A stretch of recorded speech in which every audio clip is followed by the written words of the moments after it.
Did fan expectations ruin the Book of Boba Fett? Let me provide some context here. By the way, this is a video that is unscripted. I didn't think it really needed any editing, so enjoy some Battlefront 2 gameplay. And don't forget to destroy the like button for the YouTube algorithm, of course. So did fan expectations ruin the Book of Boba Fett? I genuinely feel like this is a multi-variable question. Prior to the series coming out, we heard rumors about all these characters showing up, and some of them became true, like Luke, Grogu, Mando, and Cad Bane, and some didn't become true, like Kira, Bosk, and two characters that applied mostly to the finale, Ben Solo and Han Solo. It was supposedly really credible and really certain that Han Solo would show up because there were reports that Harrison Ford was on set filming something and that they de-aged him to look like Luke, kind of, a younger version of himself. And I'll be honest, I fell for the bait. I may or may not have recorded something behind the scenes in anticipation of Ben Solo potentially being in the Book of Boba Fett. But I got slapped in the face because of that, and I deserve it. So is it fans' expectations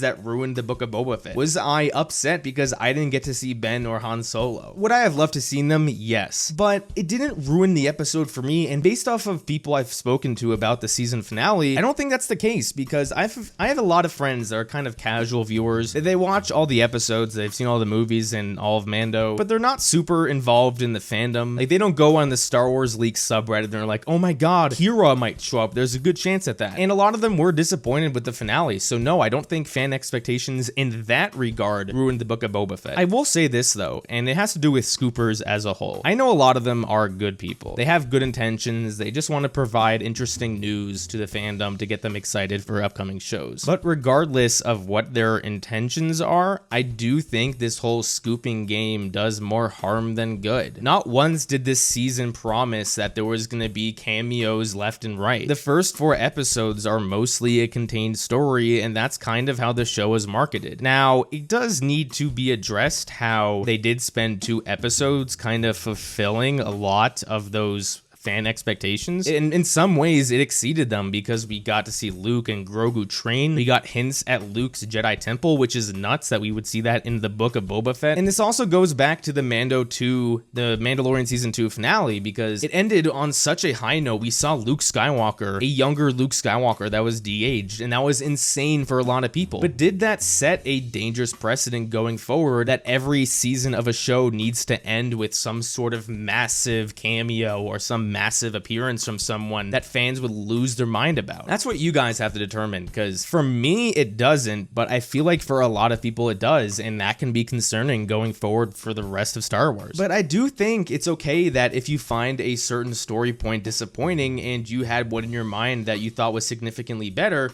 that it's okay to be a little disappointed. For example, I'm a huge critic of the Pykes when it comes to this series. I thought the Pykes were a terrible opposition, a terrible faction. We don't know anything about them, and they never posed any serious threat to our main crew. I mean, watch the finale. None of our main crew died. Maybe some background Mos Espa Vespa people died, but no one serious. The Pykes were useless. They made the First Order look like Sherlock Holmes, for God's sake. Going into this episode, I was expecting that Boba Fett would win a battle against the Pykes, and that it would tease something larger for a potential Boba Fett Season 2. Kind of like how the Mandalorian Season 1 did. They had a battle against the Empire, Mando and his crew won the battle, but then when Moff Gideon took out the Darksaber, it kind of widened the scope of the story. It's like, wow, how did Moff Gideon get the Darksaber? He's still alive. There's more about the Empire that we don't know. So I kind of thought they would do something like that with the Book of Boba Fett, and I thought that Kira and Crimson Dawn would have been a great choice. I mean, the comics going on right now, they do talk about Kira and Crimson Dawn being a heavy part in the criminal underworld, so it only makes sense that around 5 years later, she'd still be around doing some criminal shit, I guess. I feel like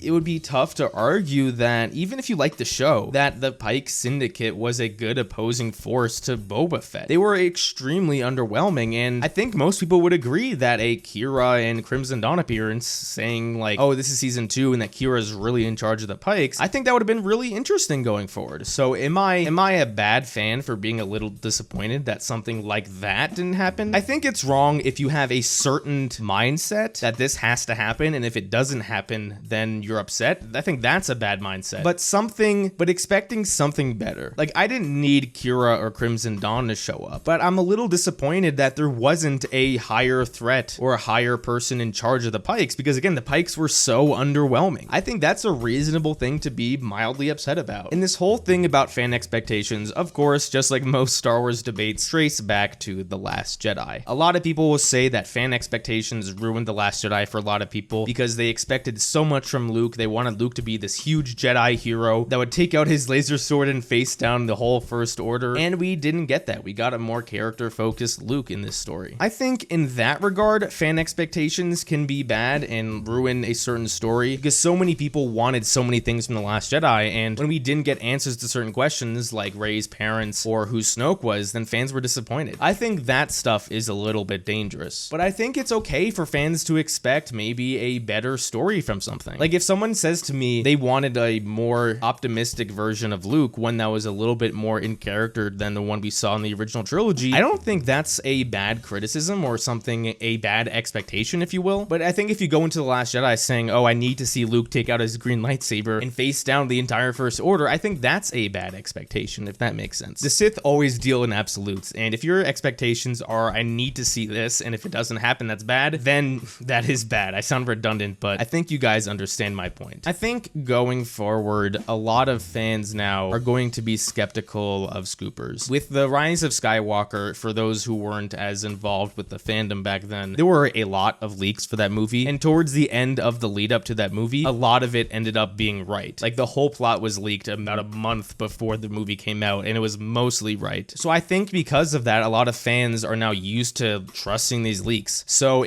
for Disney Plus Day, right, when we hear that we're getting a Kenobi trailer and that they're going to announce some new shows and it doesn't happen, fans are going to get really disappointed. Now, I think the whole Disney Plus situation is a little bit different because they did absolutely nothing. So I think the fans were right to be upset. But something for like the Book of Boba Fett, if there are people out there who are genuinely upset that Ben Solo and Han Solo didn't show up and that ruined the finale for you, that is fan entitlement and that is bad. Would I have liked to see Ben or Han Solo show up? Of course I would. You guys know that. But my disappointment with the finale has nothing to do with their lack of a presence. What do you guys think? Do you guys think that fan expectations ruined the Book of Boba Fett? Do you think the Book of Boba Fett was even bad at all? I'm actually really curious because we're all heavily involved with the fandom, and I'm sure all of us have friends that look to us as that Star Wars guy, you know? Like I have a group of friends who are into Star Wars but not as much as me, and they don't follow kind of the drama going on with the fandom. So their expectations weren't ruined in the same way that some hardcore fans might have been. So do you guys get the same vibe from your friends that are more casual viewers that the Book of Boba Fett was a little disappointing? Let me know in the comments because that is something that really piques my interest. Besides that, I think the lesson of the story here is that fans really need to be careful going forward. Scooping is fun. I know it's fun to get excited for certain stories, and I know how badly some of us want to see certain characters showing up, but that is a very dangerous way to approach fandom, and it could lead to a lot of disappointment. Anyway, that's kind of all I have to say on this topic. What do you guys think? Let me know in the comments below. Thank you everyone so much for watching another one of my videos. Don't forget to chant the Claude Squad, and I will see you guys next time.